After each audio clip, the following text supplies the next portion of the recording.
Los reinos de Pan.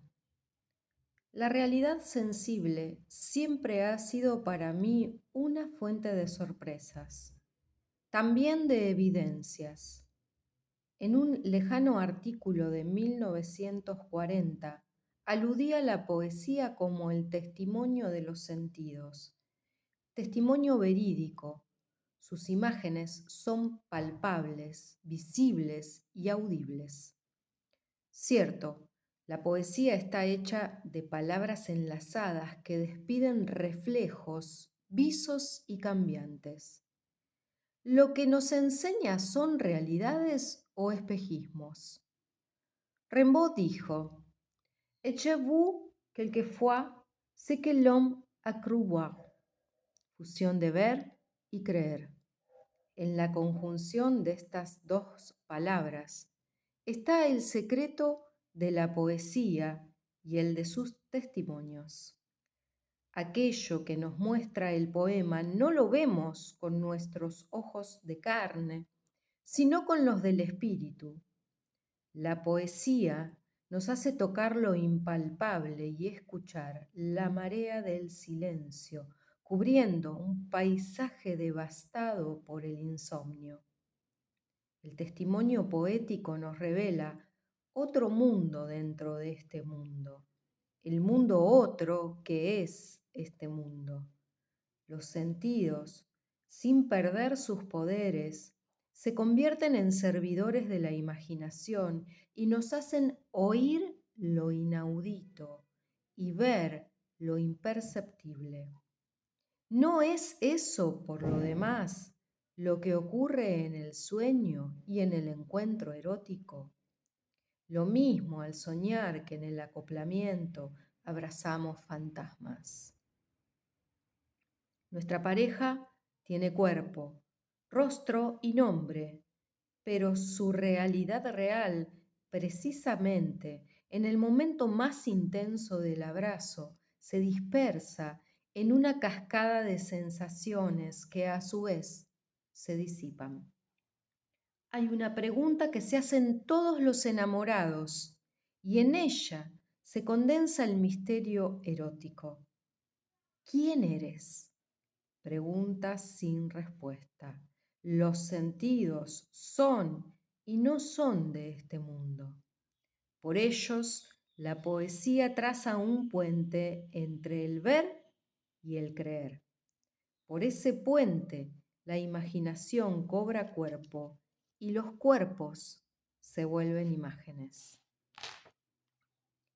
La relación entre erotismo y poesía es tal que puede decirse sin afectación que el primero es una poética corporal y que la segunda es una erótica verbal. Ambos están constituidos por una oposición complementaria. El lenguaje, sonido que emite sentidos, trazo material que denota ideas incorpóreas, es capaz de dar nombre a lo más fugitivo y evanescente, la sensación. A su vez, el erotismo no es mera sexualidad animal, es ceremonia, representación. El erotismo es sexualidad transfigurada, metáfora. El agente que mueve lo mismo el acto erótico que al poético es la imaginación. Es la potencia que transfigura al sexo en ceremonia y rito, al lenguaje en ritmo y metáfora. La imagen poética es abrazo de realidades opuestas y la rima es cópula de sonidos.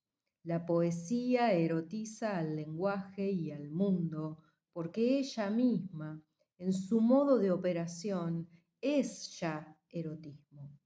Y del mismo modo, el erotismo es una metáfora de la sexualidad animal. ¿Qué dice esta metáfora? Como todas las metáforas, designa algo que está más allá de la realidad que la origina, algo nuevo y distinto de los términos que la componen. Si Góngora dice púrpura nevada, inventa o descubre una realidad que, aunque hecha de ambas, no es sangre ni nieve, Lo mismo sucede con el erotismo. Dice, o más bien es, algo diferente a la mera sexualidad. Aunque las maneras de acoplarse son muchas, el acto sexual dice siempre lo mismo, reproducción. El erotismo es sexo en acción, pero ya sea porque la desvía o la niega, suspende la finalidad de la función sexual. En la sexualidad el placer sirve a la procreación. En los rituales eróticos el placer es un fin en sí mismo o tiene fines distintos a la reproducción. La esterilidad no solo es una nota frecuente del erotismo, sino que en ciertas ceremonias es una de sus condiciones. Una y otra vez, los textos gnósticos y tántricos hablan del semen retenido por el oficiante o derramado en el altar. En la sexualidad, la violencia y la agresión son componentes necesariamente ligados a la copulación y así a la reproducción. En el erotismo, las tendencias agresivas se emancipan, quiero decir, dejan de servir a la procreación y se vuelven fines autónomos.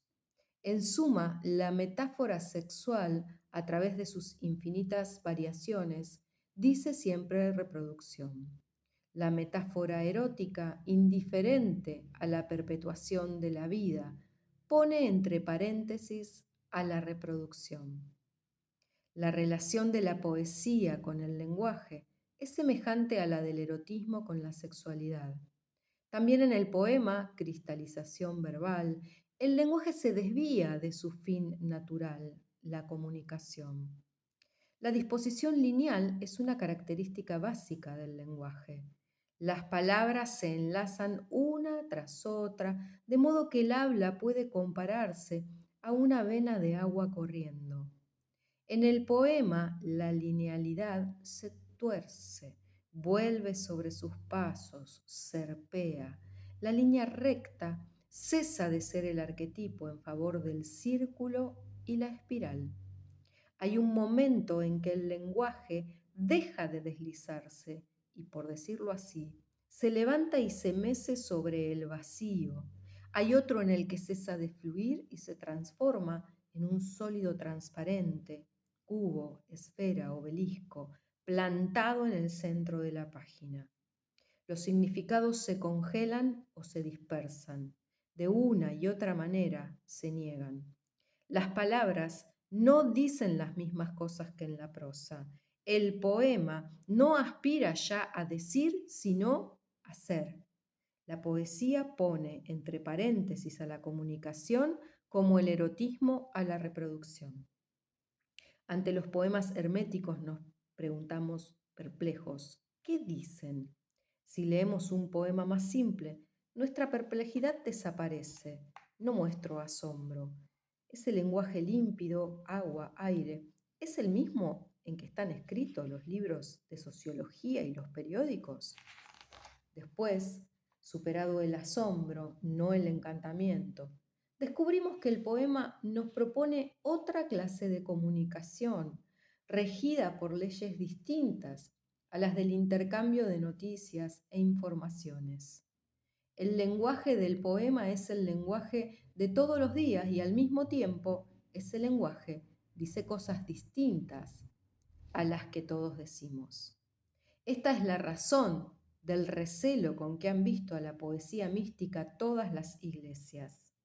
San Juan de la Cruz no quería decir nada que se apartase de las enseñanzas de la iglesia.